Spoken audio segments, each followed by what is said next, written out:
Welcome, everyone.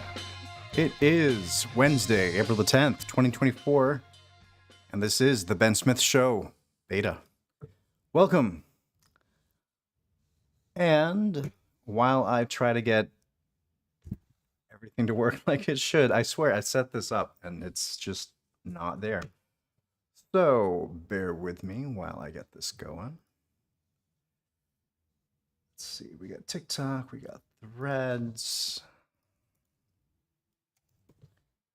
And it's not showing up. It is this sort of experience that everyone looks forward to on the Ben Smith Show. And now it's not wanting to... I see what the problem is. At least I thought I saw what the problem is. There we go.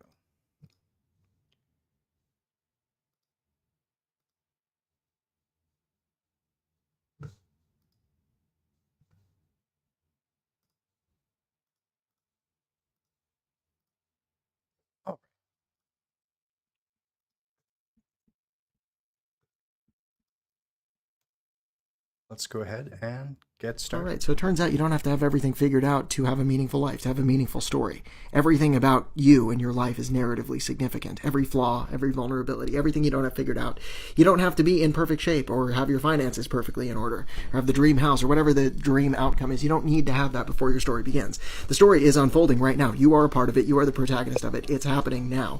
And that can feel a little bit stressful because it's like, whoa, I am really not where I want to be. And that's fine. I'm also not trying to sugarcoat this. I mean, you do have things that we got to change. You know what I'm saying? Like, we don't have to be like, yeah, everything's perfect, everything's fine, and I can say exactly where I'm at. No.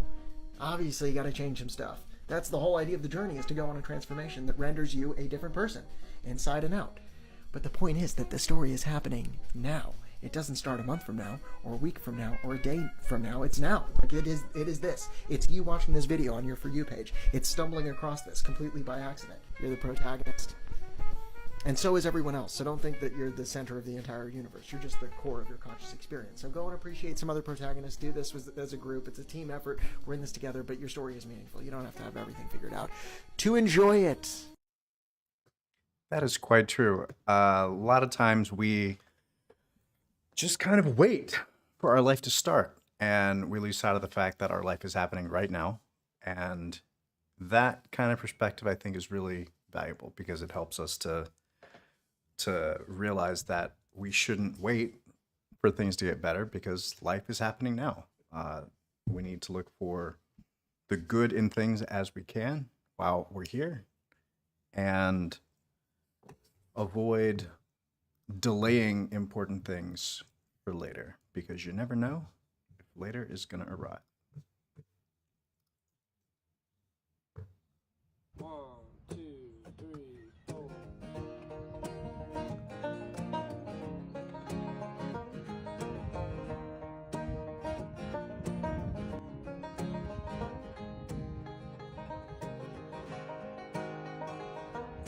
Charleston girl in a darkened room. You don't know her like I do. Took the fire escape to her room and got stoned, raised and blind. Left my money in the trusting hands of them old steel brothers of a thrash grass band. One day I'm gonna drive up there and give them half my mind.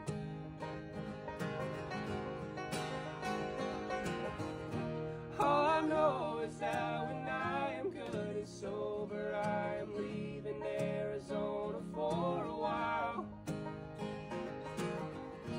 Don't know why, but every time I cross that river, Lord, there's something tears me up, makes me wild.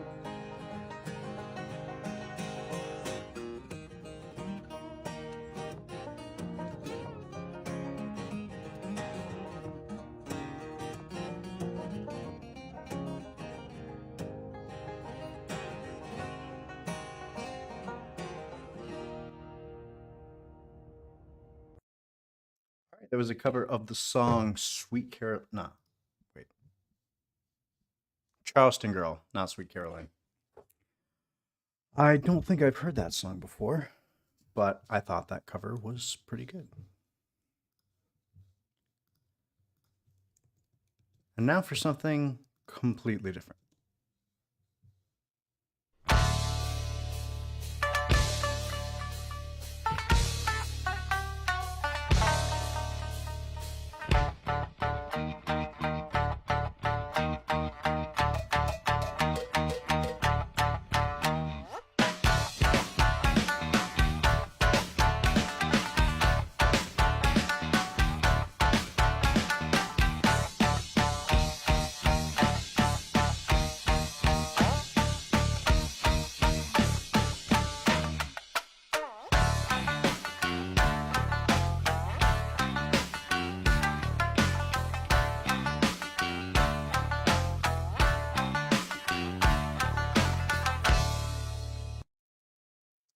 So that was a cover of Killing in the Name of, well, Killing in the Name, with a Japanese instrument called a shamisen. And I'm not really familiar with that and what that is. So I think that we should talk to Sparks about that. And in case this is your first time, Sparks is my AI co-host. And they know a lot I'm about a thrilled lot to of be things. here So, and dive into today's topic. Sparks, what is a shamisen?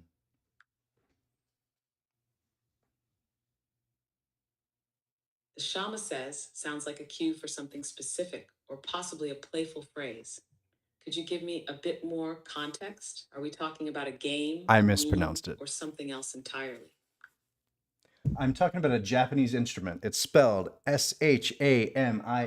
I pronounced it shamisen, but I'm not sure about the correct pronunciation.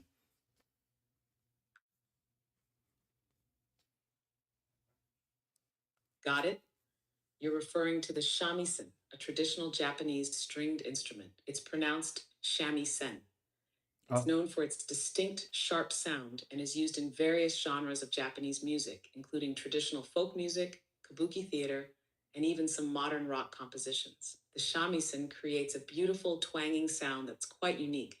Do you play, or are you thinking about learning? I learned to read the room. Now you know.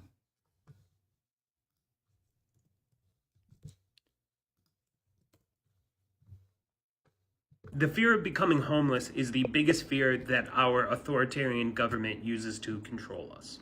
And that's why the stigma. So this is kind of annoying. Every time I go to a different URL, I lose my connection. And when I hit the transition button, the original connection disappears. This is a little weird. All right, let's back up a little bit. The fear of becoming homeless is the biggest fear that our authoritarian government uses to control us. And that's why the stigma against people who are experiencing homelessness is the strongest of any. It combines all of the ableism, racism, everything into this one stigma. Nationalism, right? You're not American if you don't work hard. All of these things are combined into this stigma against the unhoused population, and this fear that if you don't do it, if you don't keep up your end, you'll be like them and then you're nothing. So, if we can, as a collective, as a whole, turn so much of our orientation onto actively supporting the unhoused communities, then we remove the biggest tool of our oppressor. I think it's a little bit more complicated than that. Homelessness is held over the rest of us as a threat. If you don't play nice, if you don't do the things you're supposed to do, you'll wind up homeless and on the street. And then you're nothing. And, I do agree with that part of what he was saying, but I don't think that the solution is simply to support homeless people. I mean, yes, they do need support, but this is a systemic issue. And we're often urged to do things on an individual level. And individuals can only do so much when they're dealing with an issue that is intentionally allowed to persist, such as homelessness. I don't know what the right solution is. I mean, obviously, legislation, social safety net, and right now that's a tough sell for America. I think that that's incorrect. I think that we should be more community focused. We should ensure that everyone has a place to stay. Everyone should have a right to food and housing. But for whatever reason, we've decided that we don't want that. And it's a real shame because so many people are being hurt. And I mean, that's an understatement, but being hurt by capitalism. And on that note, here's a song about capitalism. Come to America and work your whole life. We're all just rats inside a twisted maze where profit is time. Fill me with chemicals and sell me a cure. We're all just plastic little piggies that don't know what we're worth. I wish there was more to that song. I liked it. I don't know how to like on this interface. It seems a little bit different. Ah, there we go. There we go. I've got to be on this screen. I hit the button and then I can hit play. It was a fun little song. Let's listen again. America and work your whole life. We're all just rats inside a twisted maze where profit is time.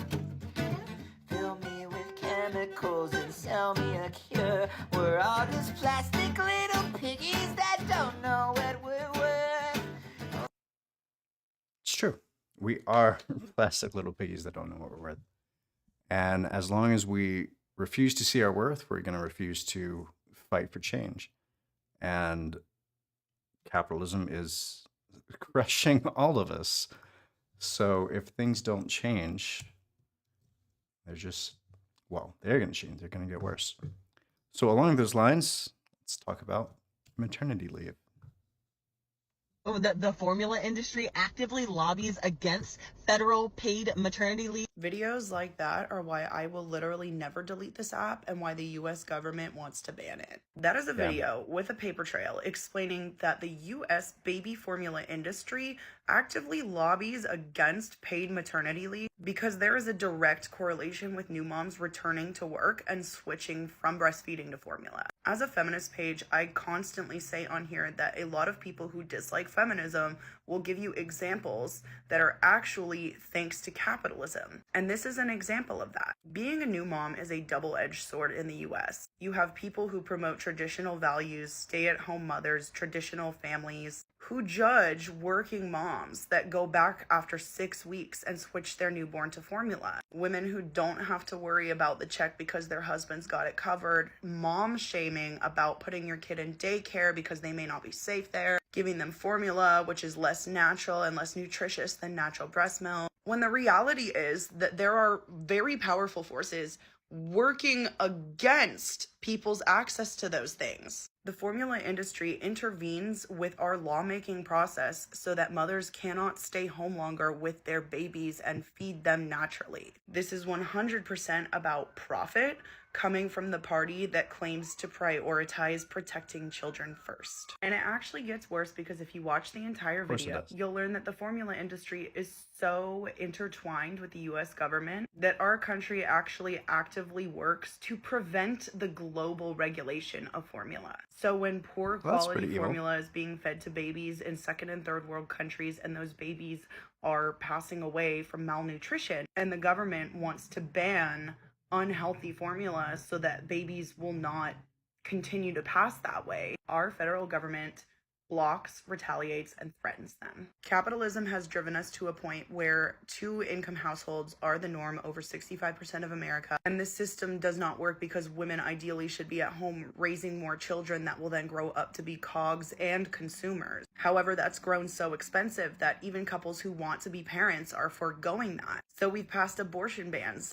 giving them no choice. But we've also blocked extra maternity leave. So you have to have a kid you can't afford, and then you can't even stay home with them. And since you can't stay home, you have to buy formula. And since formula is so expensive, I hope you can afford it. Because if you can't, then your child is going to be taken by CPS and you will be criminalized over a situation that you actively tried to avoid because you knew you were not capable of doing it. And yet the government somehow entered your doctor's office and told you that you have to. Even parents who are very excited and have wanted pregnancies worry about how they're going to pay for that child. There is zero question that paid maternity leave extension would benefit the traditional family unit. However, it would impact the profits of the formula industry, and we just can't have that, can we? Even if it means babies starving.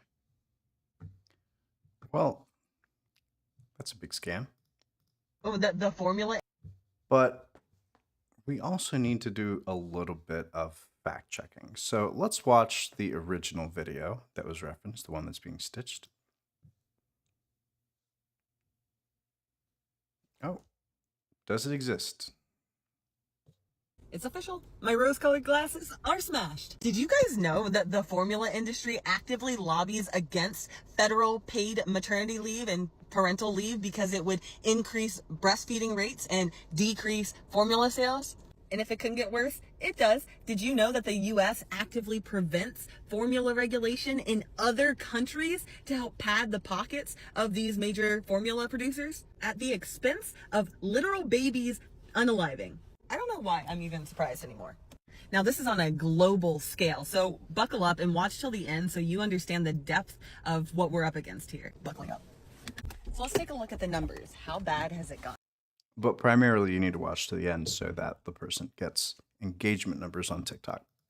A March 2024 report just came out showing that baby food and formula has one of the highest inflation of any consumer goods. In fact, in the last 2 years, formula prices have increased by 25%. The reason for this was exposed largely during the formula crisis, if you remember a couple years ago, when all the shelves were completely out. Much like the diaper industry that is largely controlled by a duopoly, the formula industry has been so consolidated that 90% of all American-made formula is created by 4 companies. This tweet from the World Health Organization really illustrates the corruption in the formula industry well, with misleading claims, harmful lobbying, and divisive tactics. Let's break it down. A World Health Organization backed study shows that Big Formula is using marketing tactics to prey on new parents. This part is so interesting. As someone who spent so much extra money looking for the top shelf organic formula for my kids, by law, all formulas have to have the same core ingredients. So doctors say here that there is no proof that one formula will have better outcomes for your child than the next formula. It's all a marketing ploy. Formula manufacturers make claims like formula helps the baby sleep through the night or increase their intelligence, all claims that are not scientifically proven at all. As a woman who lost a promotion because I told my company I was pregnant, this next one really grinds my gears. While formula companies use gender politics to market formula as an empowering solution for women who want to work, they actively lobby against federal paid leave in America. Why, you ask? Because there is an extremely close correlation to when women have to go back to work and when they stop breastfeeding their children. And while 1 in 4 women in America go back to work just 2 weeks after giving birth, the lack of safe spaces to pump in the workspace and store their breast milk makes it just not really viable to breastfeed. And now listen, this is not a place for a breast is best, a fed is best, bottle best. Women are shamed no matter what they choose. Call me crazy, I just don't think our society should be set up in a way that forces women not to be able to breastfeed. With the insane amount of data and knowledge that we have on the benefits of breastfeeding for both mom and baby. But instead, we're up against $7 million in lobbying dollars from Abbott Laboratories, from my Dexter, from Abbott Laboratory in 2016. So let's dive into potentially what's the worst part of all of this, and let's look at the impact that it's having on a global scale. What happened was in the 1970s, there were reports of thousands of infants in first and second world countries that were dying from drinking formula. And when these countries' governments started stepping in and implementing regulations around these formulas, U.S. worked closely with the formula industry to wage a global campaign against formula regulation in all of these countries. This meddling broke into the public eye in 2018 when officials from the Trump administration were found to be threatening governments that were trying to implement formula regulations like Ecuador. The United States threatened to withhold military aid and implement trade restrictions. But this is not a new battle. We have been battling this since 1981, a recent economic research study showing that 66,000 infants died in low and middle income countries because of formula misleading information. That is So horrific. activists in the late 70s, early 80s actually implemented a boycott against Nestle, one of the biggest formula makers at the time, still is today. Because this is what happens when our politicians are paid to make decisions based on what's best for these big corporations. When it comes to misleading the public about what's healthiest for our children, and governments are actively supporting that to help pad their bottom line so it'll trickle down for our economy, which is not happening.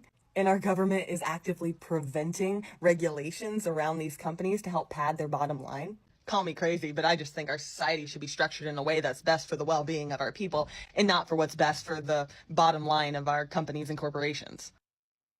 It's true.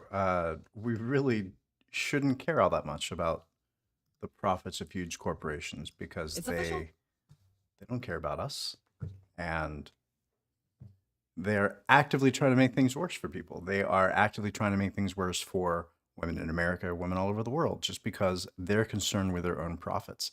That's not okay. We shouldn't be okay with that. And the structure that allows this kind of things to happen is the laws around lobbying, the fact that corporations can write laws for politicians, politicians can sponsor them and pass them, and then legally the corporation gets exactly what it wants and they're in a position to make even more money.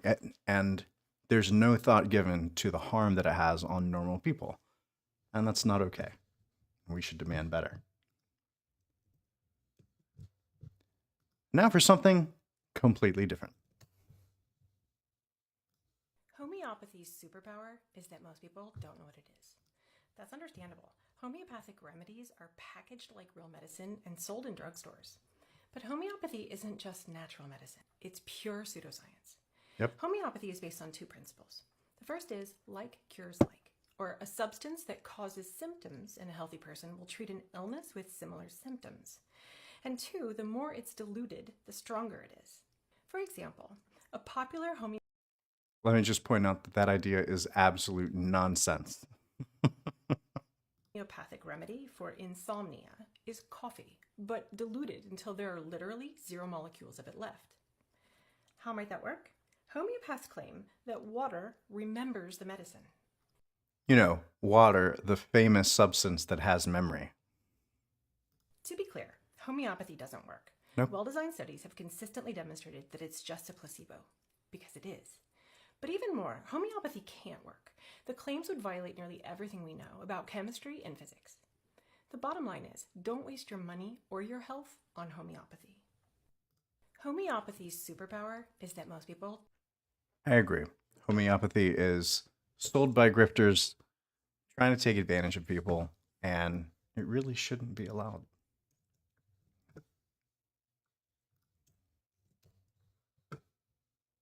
When we think about psychological safety, we tend to think in terms of individuals, but sometimes it's an entire system that's toxic. Here are some red flags that a family, a workplace, an institution, or an entire community is psychologically unsafe. Number 1, silencing dissent. Alternative perspectives are discouraged or punished. Speaking up feels risky. Number 2, lack of accountability. Mistakes are covered up rather than learned from. There's a culture of blame.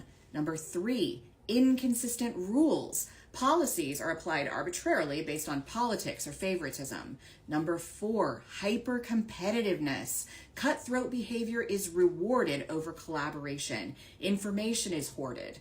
Number 5, disregard of individual well-being. Unrealistic expectations lead to burnout. Self-care is seen as weakness. Number 6, lack of diversity. Homogeneity is prized over diverse identities and thought. Culture fit is code for conformity. Number 7, abuses of power. Leaders exploit hierarchies for personal gain. Boundaries are routinely violated. If you find yourself in a system that exhibits these patterns, it is not your imagination and you are not the problem.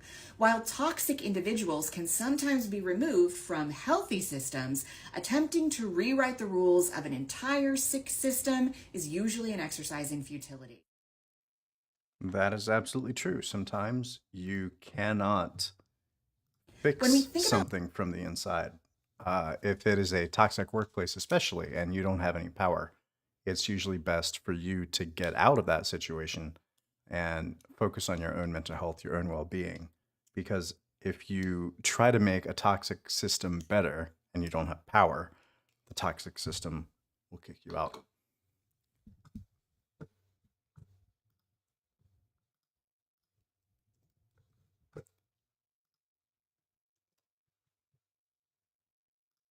Okay, here's more of the weird stuff. So like drinking water doesn't really help hydrate you. I mean, it does, but there's a lot more to it than just drinking water. So if you're like guzzling a lot of water like all day and you're like, why am I guzzling so much water and my pee is clear? Your pee shouldn't be clear. You should have like a tint to it. And there's the thing, is too much water. So the last video I made that went really crazy viral was about fiber and how it lowers cholesterol, and I simplified it to a way that people could understand it a lot better, and it seemed to really work. So I'm going to simplify the same thing when it comes to water and hydration. So let's say I'm going to drink this glass of water, right? I've got a jar of water here and I want to drink it. Now that water is cool and all, but once I put that water in my body, so let's say my body is like this, right? So once I put that water in my body, my water level goes up. That means my electrolyte level is down. That means that my body's going to be like, wait, I'm dehydrated. And it's going to either hold on to that water until my electrolyte balance comes up, or it's going to try and flush that water out, which is going to dehydrate me more because then my electrolyte level is going to go down. Right? That was a comment on TikTok, by the way, that just buzzed my phone that made the noise that you just heard on the video. I tend not to edit the videos very well, so you're just going to have to deal with the buzzes, okay? But so anyway, so drinking just plain old water is good, but you also have to drink things with electrolytes in them, which is where like salt comes into play. So I had this client for a while. Here's the story, right? I had this client and she was like, I drink so much water. And I was like, I know you drink a lot of water. And she's like, but I always have to pee. And I was like, well, try putting a pinch of salt in your water. And one of the things that might cause you to like, you're drinking water and like, you're like, God, I always have to pee. But when then you go, it's like just like a little bit, is because probably you're just overhydrated with actually just plain pure regular old water. Your water should have minerals in it. Like you see those commercials all the time that say milk hydrates better than water. Yeah, because milk has minerals in it that they haven't taken out because they haven't marketed to you that water needs to be purified or pure for you to get any value out of it. When actually water should have minerals and things in it that you get out of it that should help your body, like potassium, calcium, magnesium, and sodium. Like those 4 are your major electrolytes: potassium, calcium, magnesium, and sodium. And your body needs those to like do stuff like send electrical signals, like calcium and sodium channels. I'm sure you guys have heard of those. Those are what control like muscles, like your heart, and your muscles, like your moving things muscles. Anyways, yeah, there's a weird water doesn't hydrate as well as you think it does. That's my cue to leave. Thanks. Bye. So I saw that video the other day and honestly, it kind of blew my mind. I had no idea that drinking just water was bad for you. Well, not bad for you. It's just not doing you any good. It's not helping you to hydrate. So essentially what she's saying is when you drink water, pure water, it lowers your overall level of electrolytes in your system. Electrolytes is a fancy word for salt. There are different types of salts in our system. And I think she said they were potassium, magnesium, calcium, and sodium. And if you add those into your water, then you're not going to immediately have to use the bathroom after about a half hour. I've been drinking water consistently for years, for decades. And the thing that has always been frustrating about drinking water is like if you're on a road trip and you drink a bottle of water in about 30 minutes, you've got to use the restroom. And many, many years ago, I was on a road trip and I decided to be healthy and get some water instead of a soda. And we all piled into the van. And about 30 minutes down the road, I had to go, and they wouldn't pull over because they were being dicks. And so I had to sit there for like 3 hours until they decided to pull over for gas before I could use the restroom. And it's one of the things that's just so frustrating about drinking water. I had no idea that it's because it doesn't have minerals in it. And that's why it has that effect on your system. I thought I was being healthy all this time, and I am, because it's good to drink water, but bottled water that we get is typically, just pure water, just H2O and whatever microplastics are floating around and getting into your system. I think the reason that the default is not water with electrolytes in it is because of capitalism. Because if you buy a bottle of water and then you immediately have to use the restroom and then you need more water, then the company that sells you water is going to make more money because you're buying more water. I have no idea if this is the reason behind it. But that's how it sounds to me.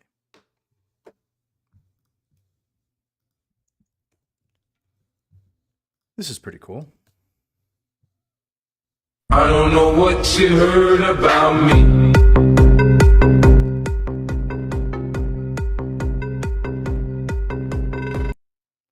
All right, that was too loud. I'm going to turn that down a bit. I'm going to read this. I don't know what you heard Are you feeling anxiety or stress? about me. Try 5 minutes of legs up the wall. It will help activate your parasympathetic nervous system, helping you feel calmer. So, I've been dealing with a lot of anxiety lately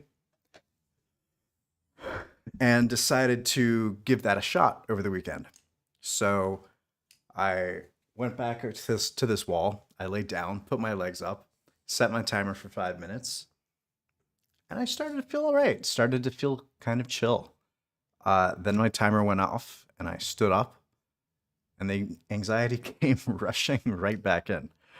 So I'm not quite sure what to do after that point. Morpheus is ready to play. Morpheus is my black cat. Whoa. He's running all over the place. He's got a case of the zoomies. Oh, he's over in the corner.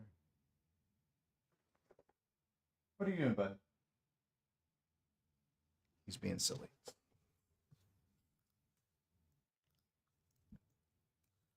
All right. This video is pretty wild. Say the weird thing. Only 35% of the planet have an inner dialogue. What? 35%. I'm sorry. Huh? That means that 70% of this entire globe or disc, whatever you want, I don't care. They don't have noise in here. They don't have noise. They don't think to themselves in a voice. They don't. It just it's a picture and then another picture and then a quiet picture. Like always a quiet picture. There's no noise. I can't even fathom that. I don't even know how that's possible to not have another person that's you in here reasoning with things. What? So that is really wild because we tend to expect that the experience that we have as human beings living our lives is generally applicable to every other human being on the planet. But what we are starting to discover is that that's just not the case. We have different experiences based on our genetic heritage. I didn't see subtitles on that video, but it sounded like she said 35% of people have an inner monologue. And that's a hell of a lot of people that just don't have any voice in their head at all. And I'm one of those people that does have an inner monologue, and I just kind of narrate the things that I'm doing all the time. I have a voice in my head that I talk to. And it's I think there's a lot of value in taking a look at the assumptions that we take for granted about ourselves and about the rest of the world and talking about them. And I think videos like this are really important because the more we understand about the experiences of the world around us, the easier it is to understand why people behave the way that they do and why the world is the way that it is.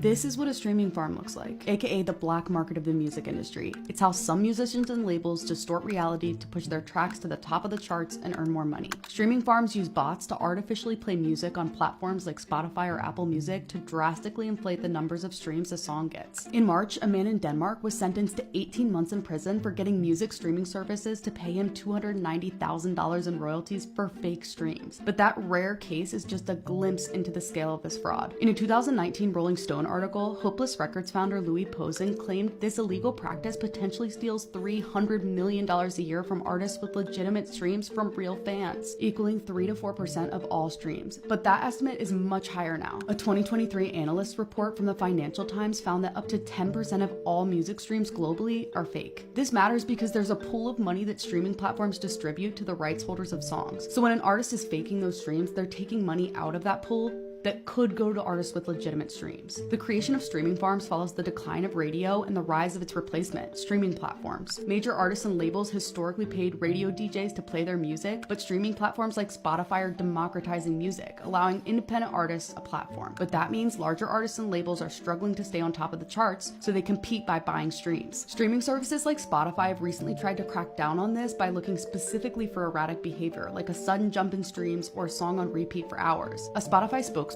said that when they detect artificial streams, they withhold royalties and tell the label or distributor. They can also choose to remove tracks from the platform and fine labels and distributors. But some musicians say they're being targeted by bots and then unfairly punished as a result. Marketing agencies hired by the artists might be responsible though, going behind the backs of the artists to fulfill their promises. Apple Music has similarly been penalizing streaming fraud too since 2022. But somehow people are continuing to steal from the royalty pool, which is already too small and meant for artists with real fans. And with advancements in AI, who knows what the scale of this issue could actually be now and in the future.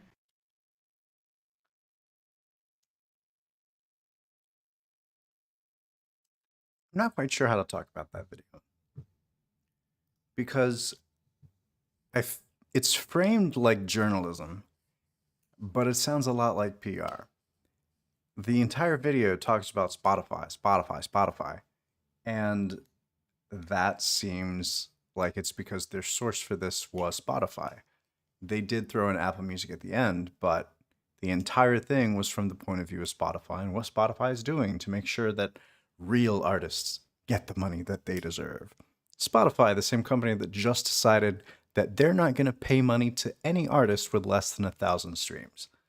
And you may not think that that's a big deal, but the whole point of copyright law is that if your work is consumed, that you get compensated for it. And Spotify has just unilaterally declared that if we are, that if you're not popular enough to have 1,000 streams, you don't deserve any money for your hard work, which is absolutely ridiculous. Let's check with Sparks real quick.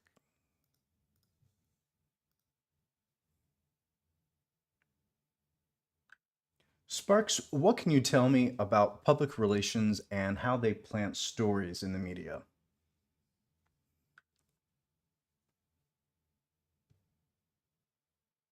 Public relations, PR, is all about managing and shaping the public image of individuals, organizations, or companies. It's a way to communicate with the public and the media to present oneself in the best light possible. One of the strategies used in PR is called media relations, which involves working directly with the media to get stories out there. Planting stories in the media, sometimes called pitching, is a common tactic. PR professionals reach out to journalists or media outlets with stories, ideas, or events that might interest them. The goal is to get the media to cover these stories, which can help shape public perception in a favorable way. This process can be straightforward, like sending out press releases, or more strategic, involving building relationships with journalists over time. It's important, though, to approach this ethically. While it's standard practice to pitch stories, the content should be truthful and not misleading. The best PR not only promotes its subject, but also serves the public interest by providing useful, accurate information. In our current digital age, where information spreads rapidly online, ethical PR practices are more important than ever. They help maintain trust and credibility, both with the media and the public. What are some reasons that a company would decide to plant a story for PR purposes?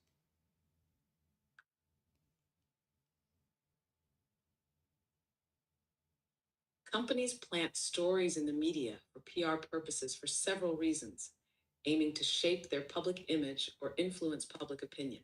Here are some of the key reasons. 1. To build brand awareness.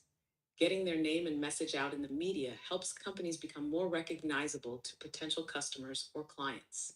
2. To manage a crisis. If a company is facing a scandal or negative situation, they might plant stories that help mitigate the damage, offer their side of the story, or highlight positive actions they're taking.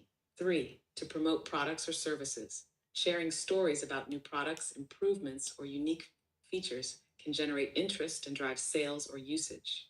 4. To establish thought leadership. Companies often share insights or take stands on industry trends to position themselves as leaders or experts in their field.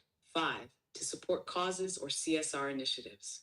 Stories about a company's corporate social responsibility efforts or support for social causes can enhance its public image and show it as a socially responsible entity. 6. To influence public opinion or policy. Sometimes companies engage in PR to sway public opinion on certain issues or to influence policy decisions that could affect their business.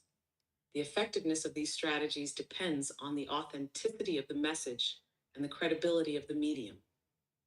Ethical considerations are crucial, as misleading or manipulative tactics can backfire, damaging trust and reputation. I recently came across a video about Spotify and how they are hard at work fighting fraud when it comes to streams. The video showed a streaming farm where artists are illegally, streaming with fake accounts. So, what could be the benefit to Spotify for covering this kind of story?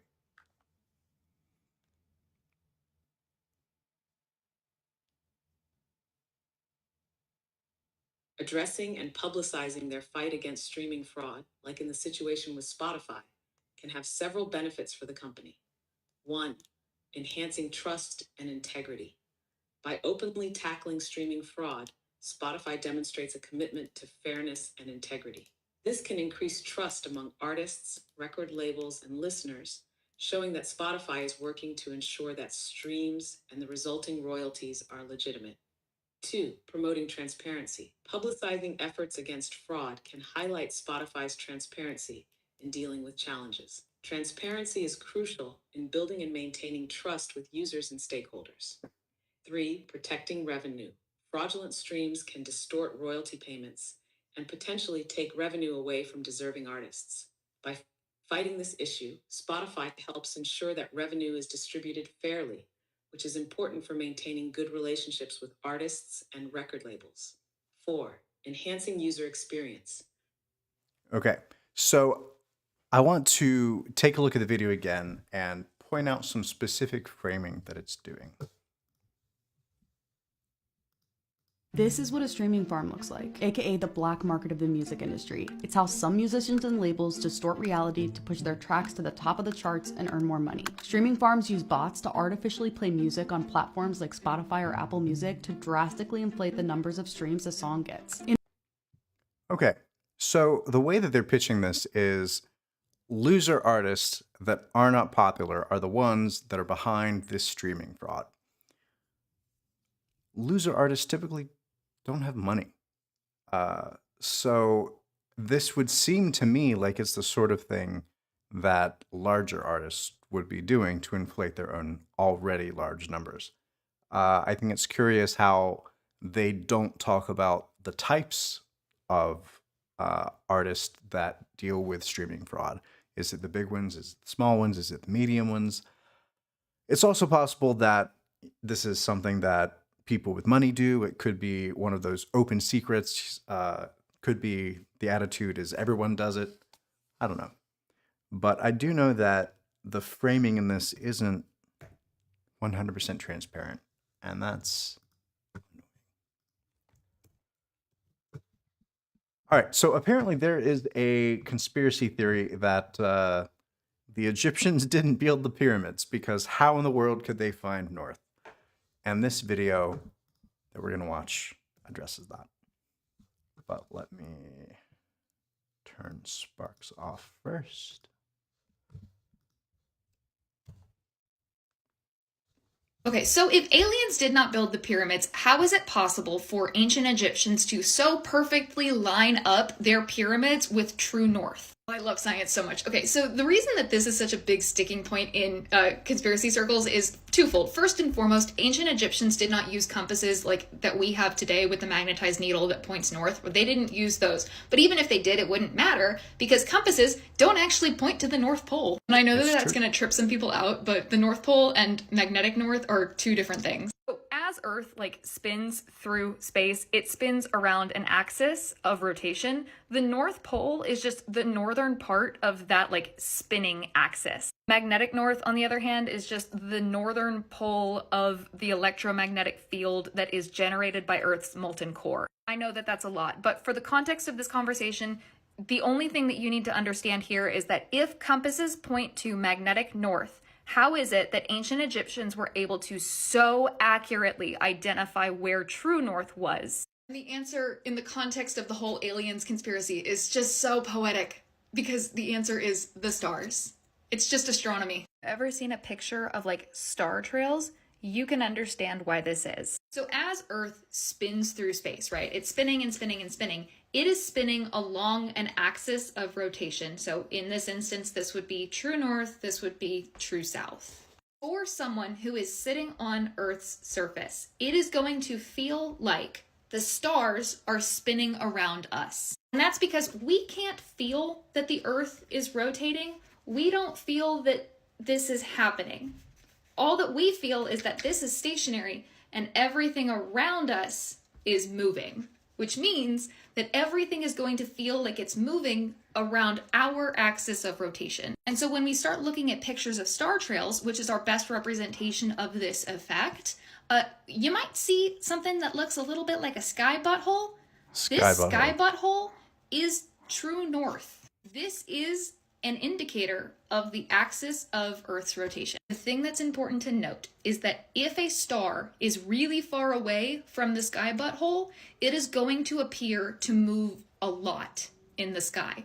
The closer things are to the sky butthole, the less that they move. If something is all the way centered in the middle of the sky butthole, it is called a pole star. Right now, we have a northern pole star, aka the North Star, called Polaris. Polaris is almost completely centered in the middle of the butthole. So if I walked outside at night and I found the North Star, I could orient myself within 1 degree of the margin of error of true north. The ancient Egyptians had a pole star called Thuban. Thuban was even more accurate than Polaris. That's how they found true north.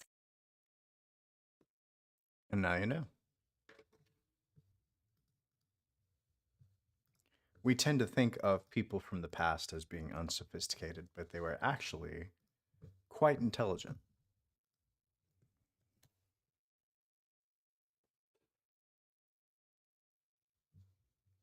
We have one of the most powerful militaries in the world. Time for some anti-Hasbara while wearing my birthright shirt. But yeah, Israel loves to claim that it has one of the best militaries in the world. And growing up, as I was being indoctrinated into Zionism, I was always told that, Israel has the most capable intelligence agencies ever. Every time they do a strike, it is completely surgical. That's what I was told.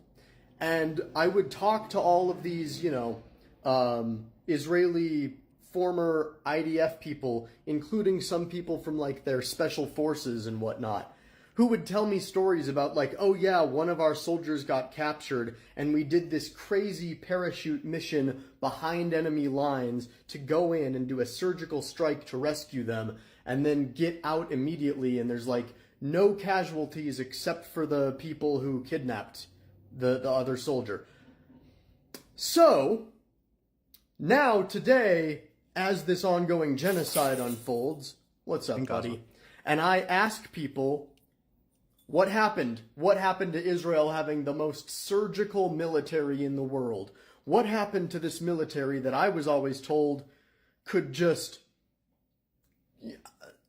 30,000 people dead is not surgical, is my point.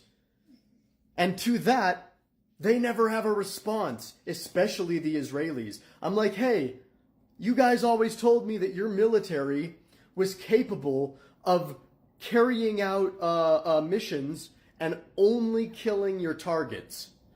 And now civilian deaths are just collateral? Oh, they hide behind civilians. There's no choice.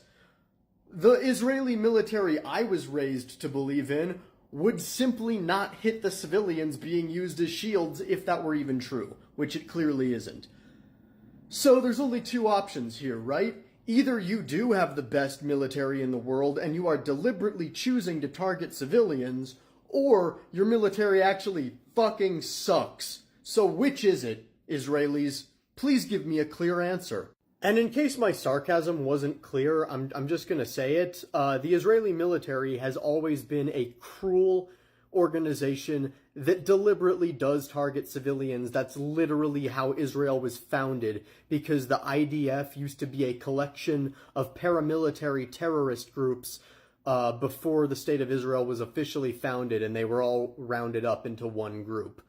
And these groups would go to Palestinian villages and just commit random slaughters in an effort to make Palestinians flee from their own land. That's what the IDF has always been. So the IDF that I was raised to believe in, as I said, never existed. And beginning to see that, you know, back when I became an anti-Zionist, is a large part of what made me anti-Zionist. Good to know. What's happening in Gaza by the Israeli government is a tragedy. It is a genocide. And the United States government is enabling the bad behavior. That's such an understatement. The United States government is enabling this genocide by sending weapons, bombs, etc. to the Israeli government. And it's horrific.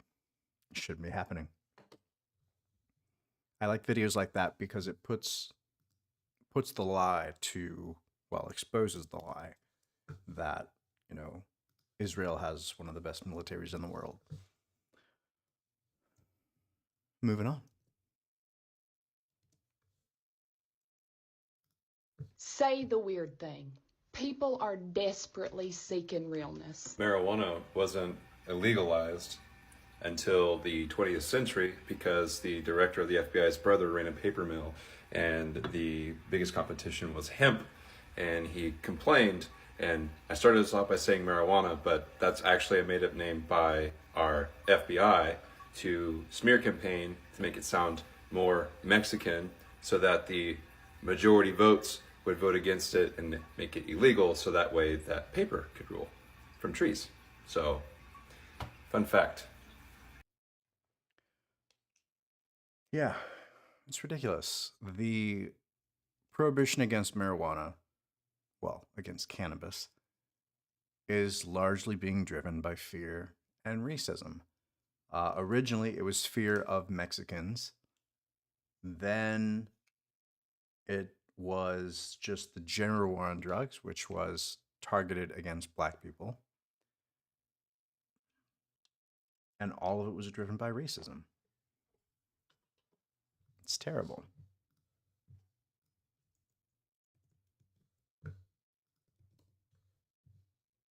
The biggest lie that anxiety tells us isn't what might happen. It's that we aren't able to overcome what might happen, that we are not able to trust ourselves with absolutely anything. Anxiety steps in for me when I lose trust with myself. And it steps in, ironically, to keep me moving forward. When fear steps in, it is essentially saying, all right, if you're not gonna run towards your dream with hope and trust, I will make you run from your nightmare with fear and anxiety. So now I'm like, oh, when I start feeling anxious or scared about my future, it's not a bad thing. What it's actually saying to me is, I need to remind myself that I am trustworthy and I have much to hope for. Not because it's going to be perfect in the future, but because when it's not, I can handle it. That's a really important distinction. Anxiety is terrible. It's not really something that's fun to deal with. And I agree with what she says about anxiety telling us that we're not going to be able to make it. I've been dealing with so much anxiety lately, and it just is no fun at all. And makes it hard to think, makes it hard to focus, makes it hard to plan, makes it hard to get out of the situation that you're in because you're so busy feeling terrified. I have found that it only really gets better if I stop focusing on it and if I take steps to reduce it with things like deep breathing, self-care, hanging out with friends. It's different for everyone. But if you deal with a lot of anxiety, it's worth looking into things that can be done to make it less stressful.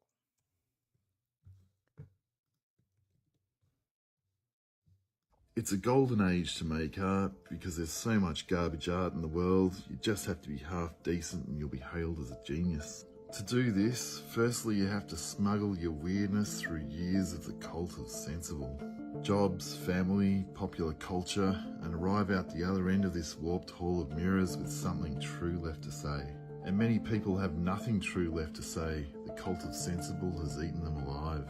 Anyway, nearly all so-called art and stories are created today to divide us. They're told from our box-ticked differences, not the unifying humanity of the heart. And every 6 months there's a new identity box to be ticked to further dilute the heart and remove us from our shared humanity. These false stories ram the shared round peg of the heart into yet another invented square hole of one of these boxes to tick. We're story-driven creatures in a storyless world. Storyless stories are quicksand ideas of nothingness reflecting nothing back to the audience until we become ghosts of the cult of sensible. So while there are no traditional publishing gatekeepers anymore, the new publishing gatekeepers are our minds filled with self-censorship because we've been trained by the cult of sensible. So you have to beat fear from your mind with the tiniest amount of courage, and all of a sudden you'll have a publishing deal and an instant audience that's starving for something real. It's a golden age to make That art because there's is so much. Kind of interesting. But that's all I can really say. Have you ever wondered why we don't turn vacant office space in buildings like this into housing for people? Well, I'm going to explain why. Now, if you follow the news, you've known we've had a lot of problems in the commercial world getting tenants. Let me show you how bad it is. So much vacant space. But even though all of this is vacant and not making money, we are not going to convert it to residential buildings, or we're not going to lower rent for it.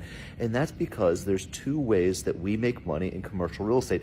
And it's not through cash flow or all that stuff that residential guys do. The first is what we would call capitalized value.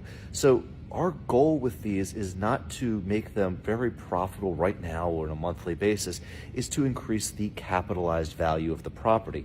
Now, to do that, we have to go for the highest paying long-term tenants. So this thing can sit vacant for 2 or 3 years. We don't care, as long as we get the rent up to the level that we are looking for.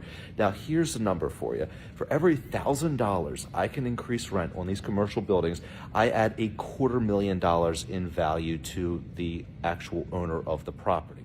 Now, the second reason we can't just go and convert all of this, even if it made sense financially, we still wouldn't convert all of this into residential property because this is also a tax shelter. And the second we switch the use of this property, there is a lot of tax implications. It's different for everyone, but it could cost us millions of dollars just by making this residential property.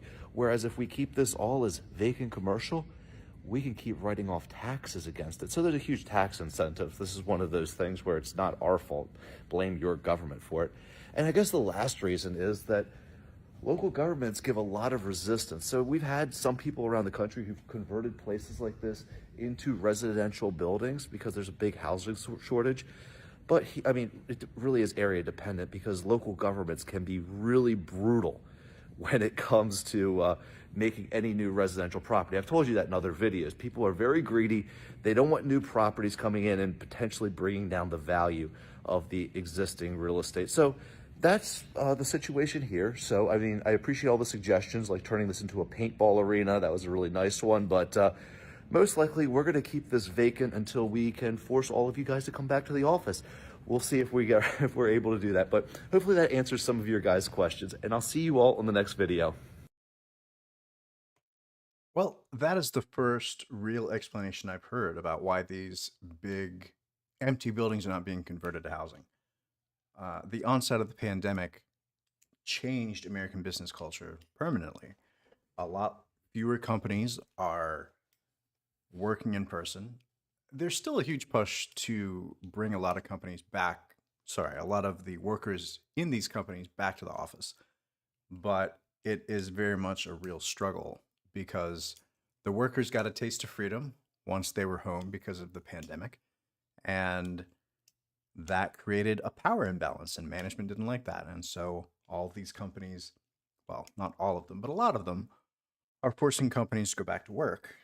There are so many vacant buildings around the country because they were emptied out when the pandemic began, and they're still not full.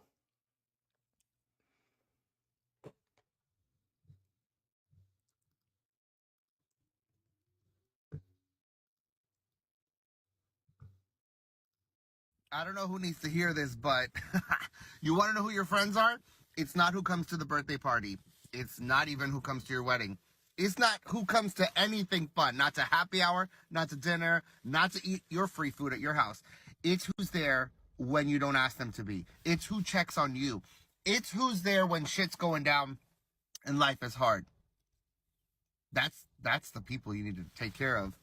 Everyone shows up to the party. That is I don't know who needs to hear this, but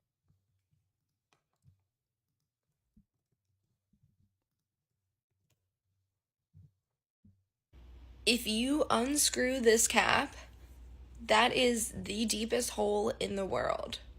Man-made. The Kola Super Deep Borehole is the boreholes of all boreholes. The hole's depth is equivalent to the height of Mount Everest and Mount Fiji if you stack them on top of each other. Over 7.5 miles deep. Located on the Russian side of the border with Norway, just over 40,000 feet, this is the deepest humans have ever dug into the earth. Deeper than how high planes fly. Oh, and it's not even a foot in diameter. It's only 9 inches, so don't even think about getting your body down there.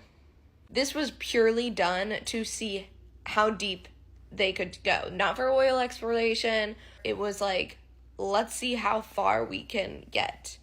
They would have kept going. See, they started in 1970. The goal was to get to like 50,000 feet. And, you know, ultimately the goal would be to go through Earth's crust. But they're not even like a third away through Earth's crust. They'd need to dig 260 times deeper to get to Earth's core. The problem is it gets so hot, too hot, that the tools that they're using to drill are melting. The temperature goes up 15 degrees Celsius for every kilometer they dig. So when they stopped, it was like 356 degrees Fahrenheit. Too hot for the tools. They just like melted. And I bet you guys are like, oh, just put it on ice. Did they try that? And there were a lot of other things that they learned. And moments of scientific discovery that came out of this giant borehole. They found liquid water. They found fossils from microscopic marine organisms from like 2 billion years ago. And there were a bunch of That's so issues cool. with like rock density too, not just like how hot it was. So they had to discontinue the project in 1992 and then officially terminated it in 2005. That's why the whole structure and building around it looks super abandoned, and it is. But the hole is sealed. Don't even try. It is surprisingly complicated to try to dig. Like she was talking about, they had issues with rock density, they had issues with their tools melting, and eventually they just decided to give up. It's a super cool idea, and I am kind of disappointed they didn't get a little bit further. Perhaps someday we'll have the technology to dig even deeper into the world, into the earth. Hello, my little nuggets. You've just stumbled upon the coolest thing you are going to see today. We're going to take this sound and we're going to transfer it to this wax record using this machine right here. I've lowered my cutting head onto the record. Here we go.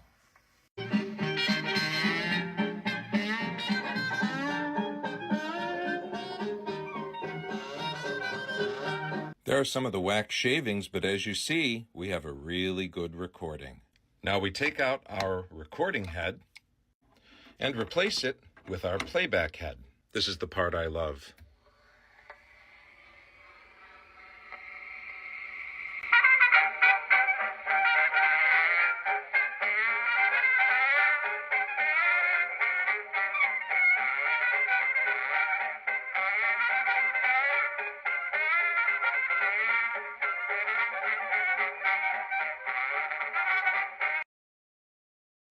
That is super cool, in spite of the fact that Thomas Edison invented it. Thomas Edison was a real piece of work. He was a racist. He stole credit. He was his generation's Elon Musk. A truly terrible person. Let's see if we can find some information about that. Thomas Edison sucked. Did you guys know that Thomas Edison didn't actually invent the light bulb? You see, 70 years ago in 1809, back before Edison was even born, a man named Sir Humphrey Davy actually invented the first electric light. Not to mention the fact that Thomas Edison was notorious for stealing credit. Take Sir Joseph Wilson Swan, for example. Has anyone even heard of him? You guys do know that there was an entire team of 6 different inventors working on the light bulb, right? No, of course not, because Thomas Edison was first and foremost a businessman. He was well known for buying the rights to different kinds of inventions that are either close to being done, or let's just say that they were already done, and just basically taking credit for it and saying that he owns it, so it's his. Now, I will say there is one myth surrounding Thomas Edison, and that is the feud with like Nikola Tesla. It didn't actually exist. But his own team, yeah, they absolutely did not like each other, mainly because Thomas Edison was just a dick. And unfortunately, the story of somebody trying 1,000 times before they get something right, it's a motivating story. But it's really hard to root for a guy like this because he's just kind of a douchebag. Did you guys know that Thomas Edison didn't actually invent the light bulb? You see, 70... And there's a little bit more to it than that. Let's see if we can find out about his racism.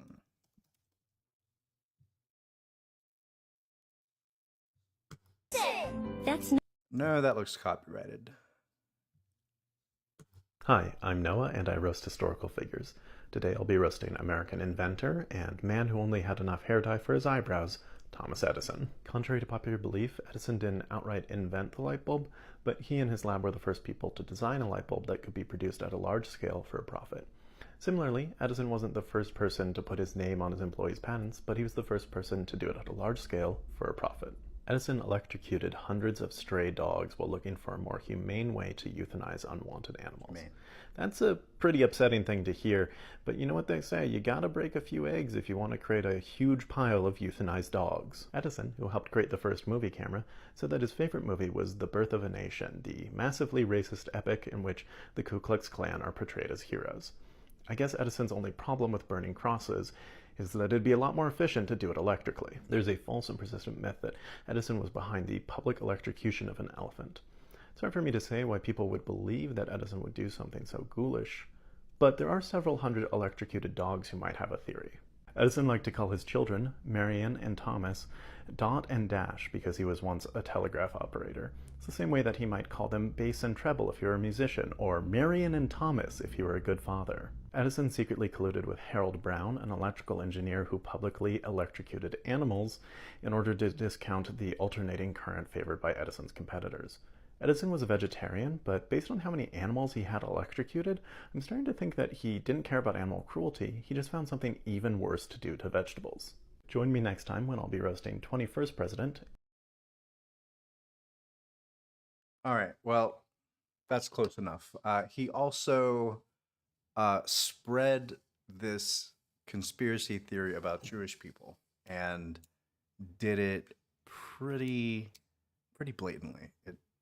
He sucked. He's not someone that we should look up to. All right, so April is Autism Awareness Month, or Autism Acceptance Month, I'm not sure which, and this video is about autism. You guys, what flavor of autism do you have? Some people get the science autism, some people get the math. I have autism mixed with ADHD for spice. So I got the jack of all trades ADHD with the master of all things autism. So my interests constantly shift from thing to thing. But I feel the almost violent need to master whatever thing I'm doing. And as soon as I have decided that apparently I have mastered that enough, I immediately move on to something else. I've also spent over the last decade in retail management, and I got to tell you, having the ability to track a whole bunch of different details at the same time, but also laser focus in on, doing paperwork, filling out forms, writing schedules, very helpful for that. So managementism, that's what I got. Jack of all trades, master of all trades, and manage people. Now, I find that really interesting because the perception of autism is that if you have autism, you can't make eye contact, you can't live in society because you're so weird and strange. And I think it's really interesting that there are other types of neurodivergence, other types of autism that don't have those types of characteristics. They do say that autism is a spectrum. There are different degrees, but I also think that there are probably aspects of autism that we haven't completely explored yet. I think it's useful to have these sorts of videos and have people sharing their perspectives so that we can learn more about what it's like.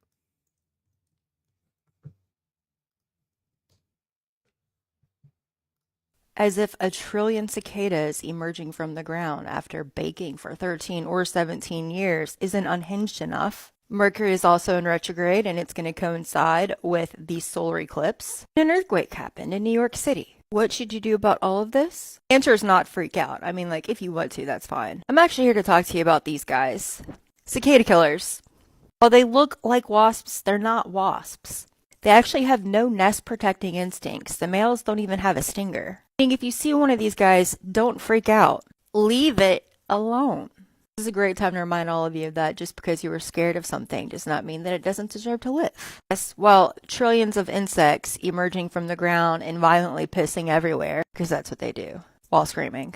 Well, that is pretty terrifying. These guys are going to help keep those populations under control. Cicadas are going to be a food source for a lot of animals, so those should also be left alone too. Regardless if you have cicadas, these guys are really important to have around in your yard. They actually are a predator on species that are considered actual pests. Spiders, praying mantises, as their name suggests, they are skilled cicada assassins. It's their favorite thing to eat.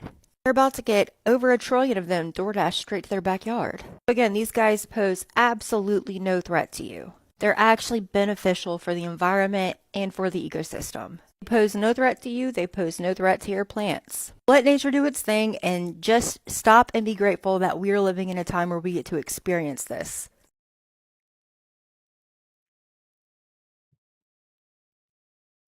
think it's cool that we have two broods of cicadas emerging at the same time. They're operating in different cycles, a 13-year cycle and a 17-year cycle. And this year, 2024, they're coinciding. And we also had a total eclipse cross North America. It's really interesting that we're having these major events happen at the same time. I don't know that they necessarily mean anything, but it is cool. What is not cool is this. If you ever needed to be convinced that mass incarceration is slavery, look no further than Louisiana, where the nation's largest prison sits atop 18,000 acres of former slave plantations, where the people incarcerated there are still by law forced to perform virtually free labor that the state of Louisiana profits millions from. America already incarcerates more people than anywhere else in the world, but within its own borders, Louisiana has the largest prison population in this country. So as bad as that all sounds, what if I told you it just got a lot worse? Just a few days ago, Republican Governor Jeff Landry signed into law a terrifying law that would, 1, prevent anyone convicted of a crime after August 1st from ever qualifying for parole. Please think about that. The state with the highest prison population. It's got to be unconstitutional. I don't know anything about the specifics of this bill that was signed, but just on the surface of it, it sounds unconstitutional to take away the ability for anyone to get early release. Population with prisons that sit atop slave plantations being forced to do free labor has now made it so a significant amount of those people incarcerated there can never get out. You see what's happening, right? And that's not even all the law would do. 2, it would also allow people to be executed using nitrogen gas, which not only indicates that Louisiana plans to end its 14-year hiatus on executions, but that it plans to do it as inhumanely as possible. In January, Alabama became the first state to try out nitrogen gas as their form of execution for people sentenced to the death penalty. And it was just as inhumane as opponents warned it would be. People watched as Kenny Smith, the man who was executed using nitrogen gas, was strapped to a gurney where for 20 minutes he suffocated, gasped, and writhed in pain. And there's no question who this will disproportionately affect, as 65% of the people incarcerated in Louisiana's entire prison system are Black.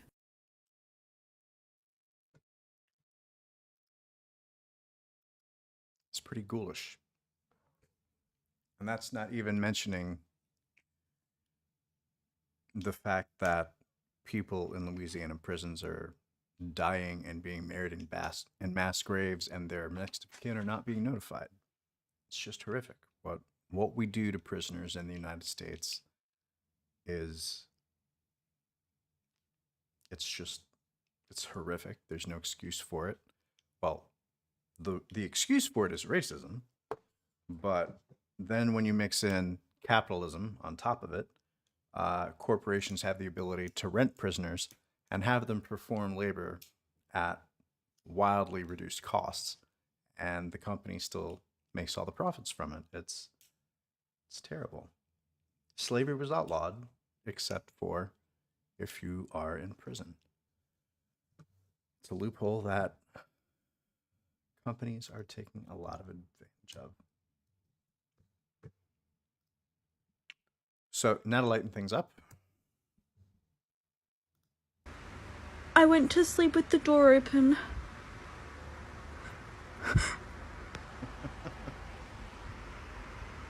It's a possum. Oh my god. Oh my god. Stop. I'd be concerned about rabies if I were her.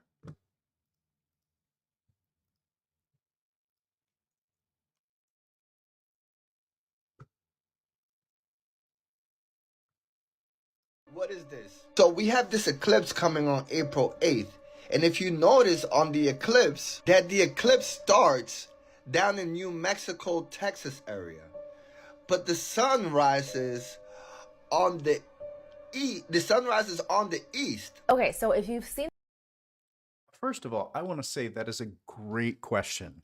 It shows that this dude is thinking about the implications of things.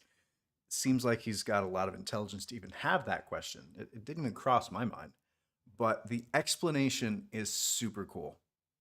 If you've seen this guy's video, he's basically trying to confirm that the sun definitely rises in the east, so the New York side, and sets in the west, in other words, the California side. And yes, that is all true, but that's not his actual question. This is his question. He is asking why this NASA image of the path of a solar eclipse is showing, in his words, the sun moving from west to east. Okay, so here's actually what's going on. First off, I think it's an important reminder that the sun does not rise or set. It only appears to rise and set because of the Earth's rotation on its axis, which of course makes one complete turn every 24 hours. And it does turn counterclockwise towards the east. So as the Earth rotates east, it looks like the sun is moving west. And as the Earth moves, different areas of the Earth will pass through the sun's light.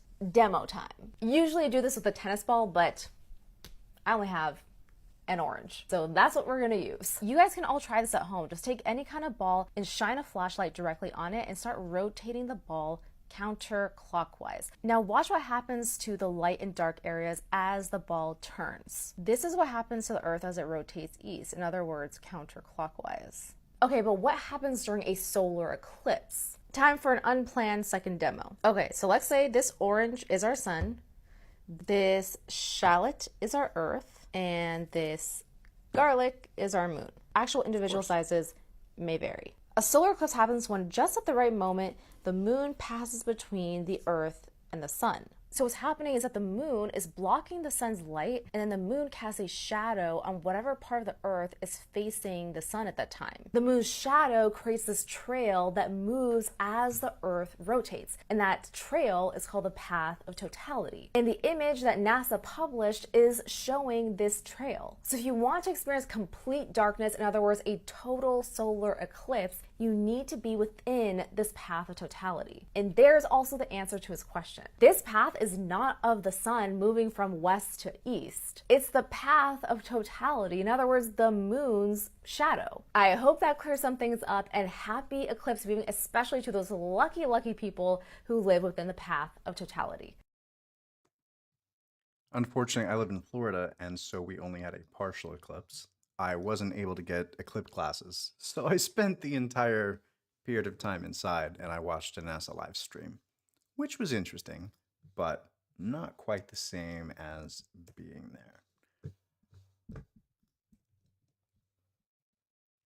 When are we going to have an open and honest conversation that the current state of the internet, is not working for anyone? Because I'm kind of tired of it. I'm a millennial, but I am on the tail end of the millennial cohort. I was born in 1994, so I grew up in a period where the internet was established, but it was still this cool thing. We had MySpace, we had LiveJournal, we had different ways of connecting with each other, message boards that still felt fun and exciting and new. There's definitely a shift though beginning, and a lot of people say 2010, but I feel like most people didn't use Instagram in 2010. I started noticing a change in 2012, 2013. And what I mean by a shift is I feel like around that 2012, 2013, people started to change their social interactions such that it was, let's do things for the gram, or Vine had just blown up. Like, let's do things for the sake of content, not let's just do things just to hang out and be fun and be teens or young adults. This is also when we start to see the rise of the makeup influencer, because previously, again, sites like YouTube were just for fun. It was people posting their cat videos. It was people posting sneezing pandas. It was not supposed to be this thing to make money off of, but people started making money off of it in the early 2010s. So we start to see people wanting to actively become an influencer, a vlogger, that type of thing. And then we get to the 2016 election, which I was there, you were likely there. I don't need to talk about it other than the fact that I think 2016 was an important year because social media finally went mainstream. For the longest time, it was something that kids or teens or young adults used, but the 2016 election proved that if you have the right type of algorithm, if you have the right type of SEO, you can win an election. Fast forward to 2020, we have the pandemic, we have social media being used, yes, as a way for people to stay connected as we are literally isolated in our own homes, but it was also used as a way to spread massive amounts of misinformation, both about the science on COVID, but also about the upcoming 2020 election. And that brings us basically to the current state of the internet, which personally leaves me feeling frustrated, depleted. Yes, there are always pockets of joy. Like, I have loved meeting people on this community or on other platforms that I've been on. But by the by, I don't like the current state of the internet. And while we can also talk about some of the more positive attributes about social media and the internet more broadly, for example, I know the internet is a really important way for people in the disability community to stay connected, and that is a great and wonderful thing. But on the whole, I think the internet is not working for the vast majority of people, and I want us to be brave enough not to just articulate that it sucks for everyone, but to start coming up with solutions. What am I doing about it? What am I doing about it? That is why I made my zine, not to be a shameless plugger, but the reason why I made my zine is because I didn't want to talk about the more intimate parts about my divorce on the internet. That's weird. So instead, I decided to make a zine where I get to kind of control the distribution of that, but I'm not posting it on the internet for potentially millions of people to see and misinterpret. If you're also tired about the current state of the internet, let's have a conversation. Like, I want to make this video to start that conversation because I don't want to be on this part of the internet anymore. But if we keep waiting around for the Mark Zuckerbergs, for the Elon Musks, for the Sam Altmans of the world to create solutions for us, they're not creating the solution, honey. They're not creating the solution. They are part of the problem. So let's get creative. Let's talk about what it means to leverage the power of the internet, but to have more in-person connection. So how can we change that? How can we make the internet less terrible to use? It's no secret that the internet has been taken over by huge corporations with platforms, walled gardens that keep people there, that have ruined the spirit of the old internet, and it's had a massive impact in our society. I think we are still very much coming to terms with what social media is, the effects that social media has on our mental health, the mental health of children, and essentially, it really seems like it doesn't benefit anyone except these huge corporations like Facebook and Twitter and TikTok. I think it's the sort of thing that we're not totally sure how to fix yet, but this creator has some really good points. We do need to start thinking about it. We do need to start figuring out what the world looks like without, Meta dictating every aspect of our online experience. They own Facebook, Instagram, Threads, and WhatsApp. They have huge reach, and they have a lot more influence on the way that we perceive and experience the internet. And I don't think it's a good thing overall. But I don't know what a solution is. I don't know where we should go. I just know that it is not as fun to use the internet as it used to be. There's a lot more hate, and sometimes it seems like it's getting a lot worse. Let's talk about money. Listen very carefully. I'm about to give you an extremely important piece of financial advice. This is advice that I've been giving for literally decades. It is simply this: the amount you ask for, whether it's in a pay review, freelancer contract, a salary negotiation, business partnership fee, the amount you ask for is always the highest amount you can say out loud without actually bursting out laughing.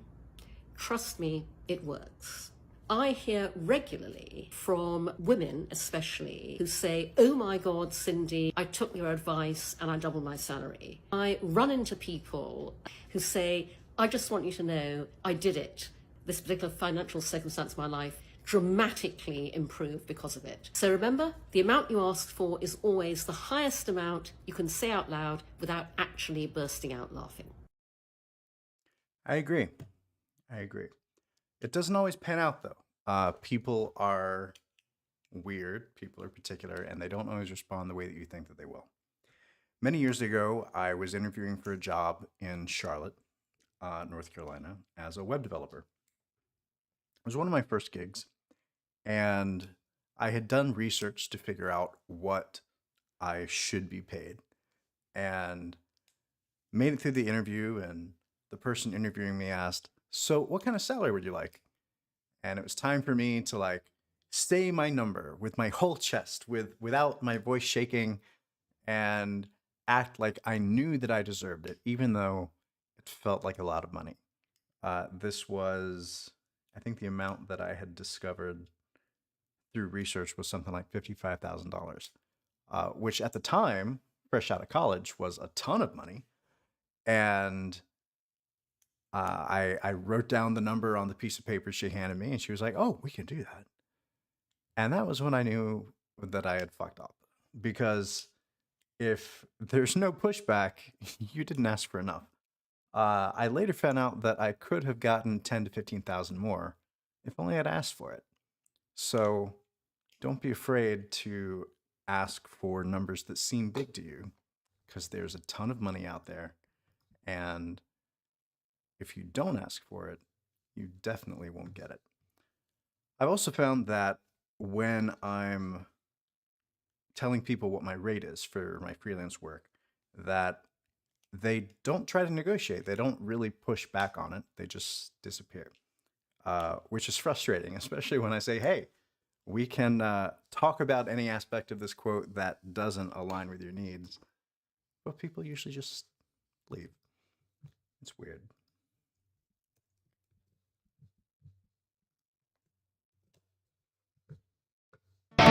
Generals gathered in the... Oh, this is way too loud. Let me turn that down.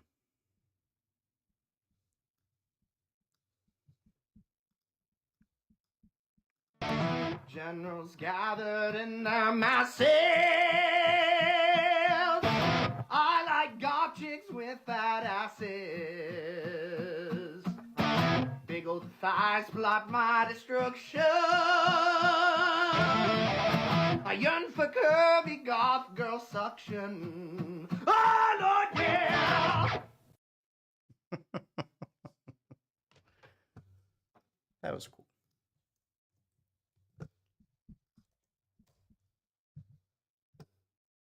Grand Theft Auto Vice City came out in 2002, and it's set in 1980. Oh, me. I know this one. It's because of what Mark Fisher called the slow cancellation of the future. Let me explain.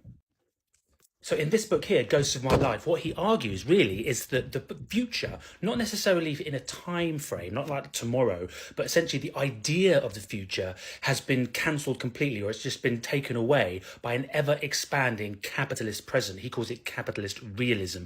And so what's happening is that the 21st century is essentially just a repeat of the last couple of decades of the 20th. Now, the reasons for that are manifold, and there's loads of them, and he goes into a lot of detail, as do I, actually. I wrote a book called Against Creativity a few years back, which talks about this, and on my blog as well, where there's a link somewhere in my bio, and you can read some of the essays that I've written about Mark Fisher and all this sort of stuff. But essentially, it's the idea that culture has been monetized to such a degree that the repetition of it is far more profitable and far more what we want these days than anything remotely kind of new. Think about it. We've got so many remakes and cinematic universes and bad reunion tours. The list just goes on and on and on. And what Mark Fisher was saying, that in the 60s and the 70s, we had a psychedelic countercultural movement, which was filled with radical ideas and dreaming, essentially, about a utopian post-capitalist future. But those ideas and those people actually have been slowly kind of chipped away at, and they're all now advertising executives and their marketing motifs for Nike and everything else. And so capitalist realism has captured the imagination and just turned it into a sort of flatlining of a capitalist present. So that's why time feels so much kind of shorter and goes quicker now, is because nothing new. We're not producing anything new. We're not producing any new ideas, new ways of understanding the future. I mean, we are, but they fizzle out so quickly, or they get captured by branders and marketers so quickly. So that's why time feels so much shorter. It's because of the slow cancellation of our future. I don't know that I agree with that. I mean, I agree with the slow cancellation of the future. That does make a lot of sense. I don't agree that that is why things move quickly. If you are living a very structured life and your day-to-day is the same, your brain tends to just ignore it. and not save those things to your long-term memory. So when you look back at a day, it can feel like it just went by in an instant because it didn't feel like it took you very long to get through it. The way to get around that is by having a lot of novel experiences. And as we have these novel experiences, they stick in our brain, we remember them more clearly, and it's easier to feel like, time isn't passing us by so fast. But the rest of the video, that is interesting. I'll have to think about that.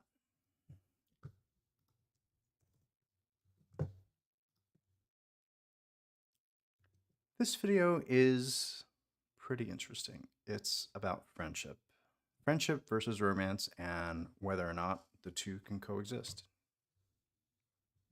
I was talking to my therapist and I asked her what's the difference between platonic love and romantic love, because I'm having a hard time understanding the difference between the two, except that romantic love, there's that physical attraction and intimacy.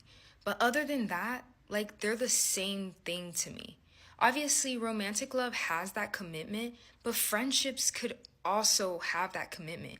When you go through a friendship breakup, it's nearly as bad as going through a romantic breakup. I see them as like pretty similar to each other.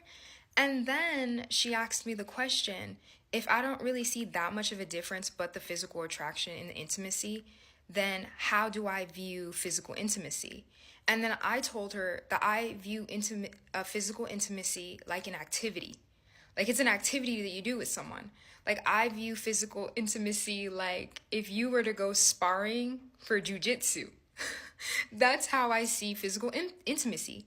And then she told me, well, that's the thing though. You see it like that, but you don't see it as an act of love. But I'm like, our generation doesn't really act like it's an act of love. This is things that you see on TV or like maybe from our parents, but like this generation right now does not view physical intimacy as an act of love. Romantic love is a social construct. In our society, we view romantic love like it's the most important thing. And as a little girl, you're taught that one day you are going to find the one. And you're going to live this happily ever after to sell us this nuclear family and keep this machine going.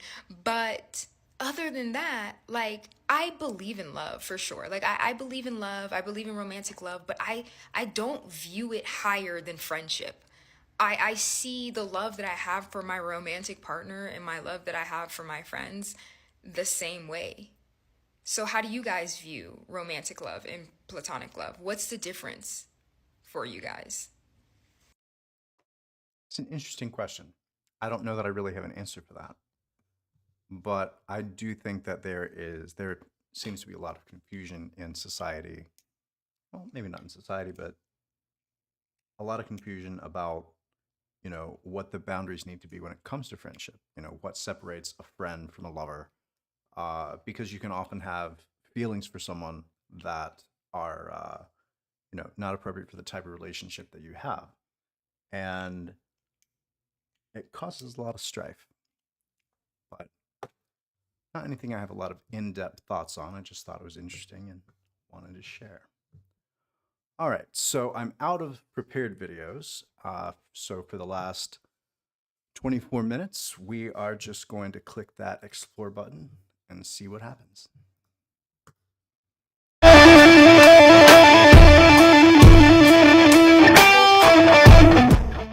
Sorry about that.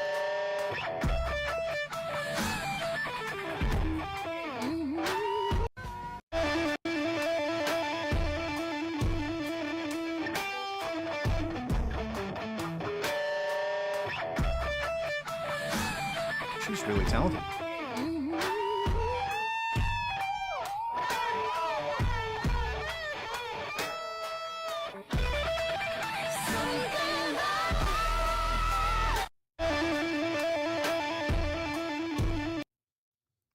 Apparently she had the Grammys comment on her. Is that the official Grammys account? Yeah, the world's leading society of music professionals. So whoever the intern is on that account thought it was great. I wanna be a slave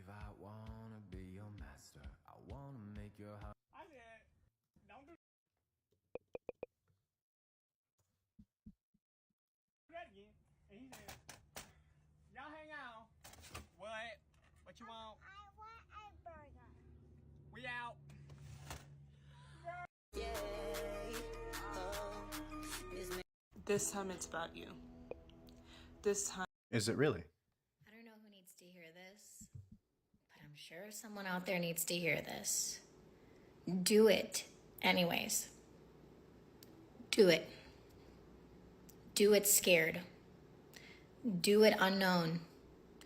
Do it without having all the steps, the security, and the whole thing planned out.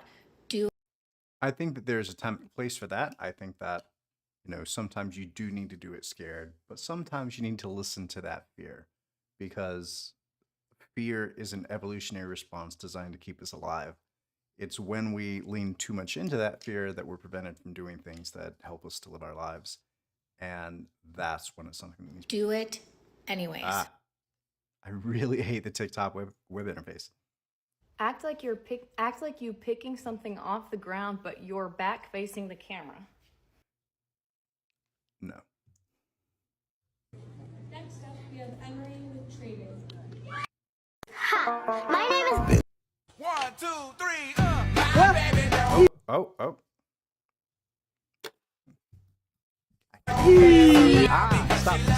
Stop.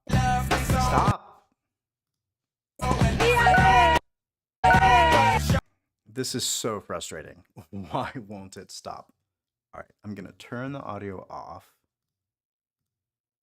So the problem I'm dealing with here is it's got music from Outkast, and if that gets detected in my stream, I can get a copyright strike.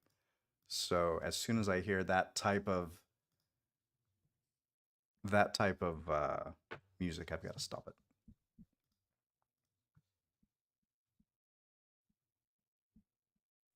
Spaghetti. Okay, this account is not tuned, so I'm not really getting good results. That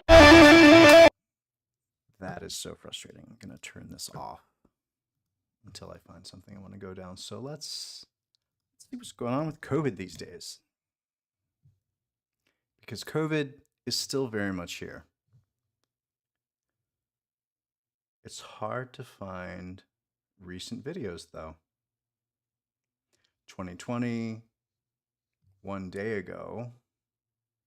Oh, that was from 3 years ago. 3/1.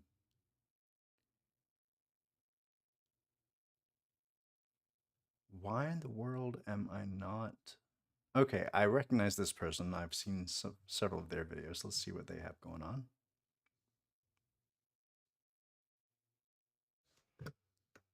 All right, unmute her. Hello friends, so many of you have asked for an update on H5N1, so let's go. It's what we do and do not yet know. So we do know that avian flu has been found in bird populations across the United States. And the last total I saw, we have 15 dairy farms that have been infected, also across the United States. Now the good news is that none of those cows have died. One human, a dairy worker, has been infected from those cows, and he too has not died. Those are all good things. The not so good news is that means there are now additional mammalian hosts that H5N1 has infected. We've already detected it in sea lions, seals, goats, and now cows. The more mammals that it learns how to infect, the more likely it is to cause a large-scale outbreak. Does that mean it's guaranteed? No. Does that mean that the risk calculations have increased? Yes. In doing partial genetic sequencing amongst all of these cases, you can see that the human case and the dairy cattle case shares a lot in common with the bird cases. And while most of the genes are pretty stable, the PB2 gene tree shows some pretty substantial changes in this outbreak. Plus side is that our vaccines target other parts of the gene. The downside is that one of those mutations does improve H5N1's ability to infect and replicate in mammalian cells. Most alarming still is the part that's at the bottom here. It is important to note that this substitution has not been seen in available PB2 genes from viruses circulating in wild birds or poultry, or in the recently described cattle viruses detected in Texas, suggesting that the mutation may have been acquired in the patient, aka the human that it infected. And that's the problem with viruses generally, is that they don't choose to do anything. They mutate at random, and each host that they encounter can provide them with an unlimited opportunity for mutations. And roughly a third of the US population has had COVID in the last 6 months. And we know COVID can cause immune system deregulation for up to a year after that infection. So we have a lot of human hosts that are primed to give this virus the chance to mutate. Now, the USDA has claimed that the flu is spreading via cow milking. It's not totally impossible. I am a little skeptical. I would definitely like to see more data on that. Unfortunately, cats on one of those New Mexico dairy farms have had 100% mortality so far, so that's not great. Early reports suggested that the human got it through eye transmission, likely because some of the sugars in our eyes are more similar to birds, so it's an easier infection route. But don't let that fool you. That does not mean that this is no joke. So the current risk is that there isn't human-to-human transmission that we know of. But if you come in contact with birds, cattle, or other animals, you should absolutely be taking precautions. If you have indoor-outdoor animals, maybe now is not the time to let them outdoors. And if you have backyard flocks, be hyper-vigilant. I do find it deeply ironic that we are recommending PPE such as N95s, eye protection and gloves for poultry workers, but not, doctors. I think the biggest takeaways here are that we don't know what's going to happen in the future. It may burn out. It may not. Over the last 3 years, H5N1 has had a 52% fatality rate in humans. The most recently infected human is alive. Mutations happen at random. And until we make pretty substantial changes to commercial farming, poultry, cattle, dairy, and as a precaution, pig, we are going to keep being at risk for these zoonotic transfers. And that's not good. A lot of the things that we do to protect ourselves against the normal flu and against COVID also protect you against H5N1. Things like masking, wearing eye gear, washing your hands. Flu is also airborne transmission. Just because you can't see it does not mean it's not there. Flu also can live on hard, non-porous surfaces for 24 to 48 hours. Now, will this one be able to maintain that? We don't know, but I would behave accordingly. Because we're currently playing a really terrible game of roulette. And all it's going to take is for that virus to find one host that lets it have the right mutation for this to all go horribly wrong. So my final advice is don't panic, keep protecting yourself, and stay vigilant. Hello, friends. So many of you have asked. Yeah, panicking doesn't do any good. H5N1 has been gaining ground for the past several years. Tons and tons of birds have been killed because it's been infecting and spreading so easily. And over the past couple of years, mammals have become more susceptible to it. Human transmission has not really happened aside from this case that we know about. Well, there have been a couple of other breakthrough infections. And so far, it hasn't turned into something that humans need to worry about, but it's absolutely worth keeping an eye on.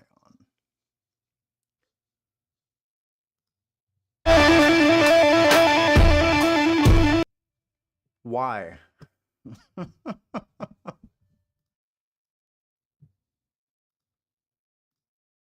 Why are they making sure they always play the loudest possible one? Nope.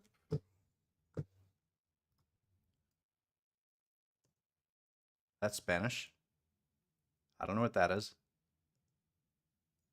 I don't like this category.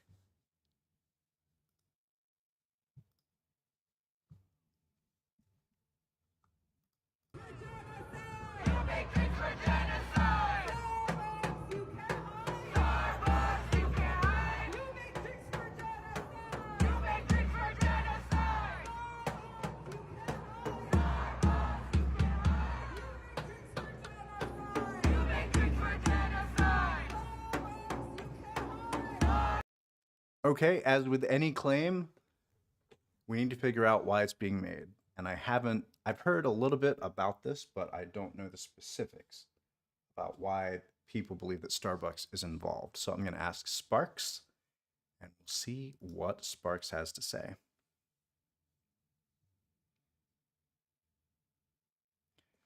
Hey Sparks, I've heard that people are angry with Starbucks over assisting with the genocide in Gaza. I'm not quite sure what the specifics are. Can you research the internet and tell me what's going on?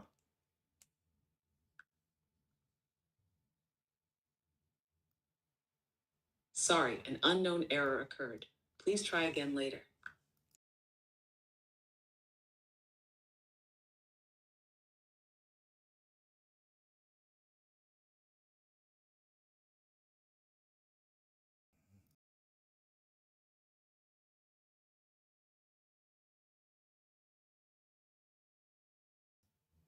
Testing. There we go. There we go. I'm gonna have to do some research on my own, and I'll come back to you next time. Is $100,000.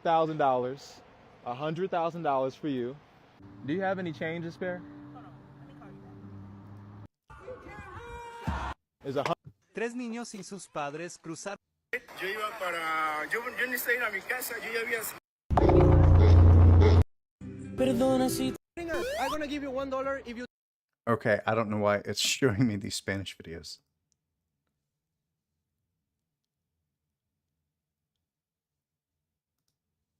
In the early 20th century, on the island of Maupiti in French Polynesia, myth spoke of a race of. Okay, this is likely an AI generated video. I know that the voice is AI generated. It comes from a company called 11 Labs, but I haven't seen these videos before. I don't know if it's true or not. Of gentle giants who lived in harmony with the land, safeguarding their island and its inhabitants. Okay. This is not real. The entire thing is AI generated. Let's take a look at the tags on this. The Giants of French Polynesia. It's by an account called the AI Experiment. So, as realistic as this looks, this is not real.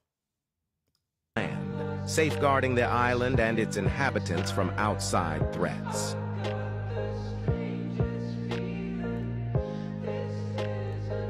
Wow.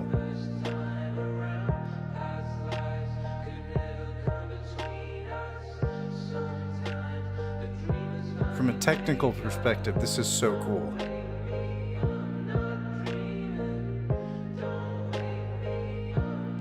But it's a problem that this is not clearly labeled as being AI generated. Okay, so the entire thing is just short clips with AI generated giants, and that's the whole video. Pretty low effort.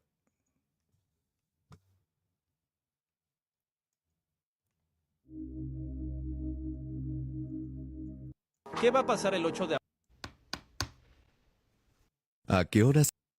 On April 8th, 2024, our This looks fake, but it's real. This is real money I got from the US Mint. It's the government organization that's responsible for printing all the money that we use. This is called uncut currency. It's legal money. This has 16 bills at $2 a piece. Yes, $2 bills still exist. So technically, this sheet is worth $32. In fact, I should be able to hand this to any business and they should accept it as a legal form of payment. It has real value. Check this out. This note is legal tender for all. I don't get why he's being so adamant about this. I'm going to move on. Who you fooling? Who you fooling? What we doing? What we doing? Today, I'm going to teach you how.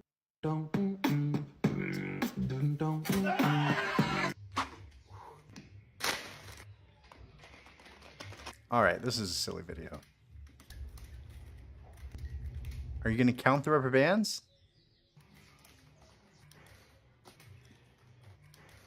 Death by 1,000 cuts.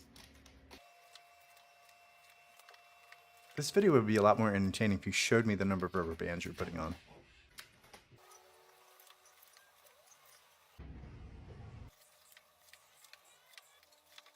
I think he put his glasses on way too early. He's getting scared.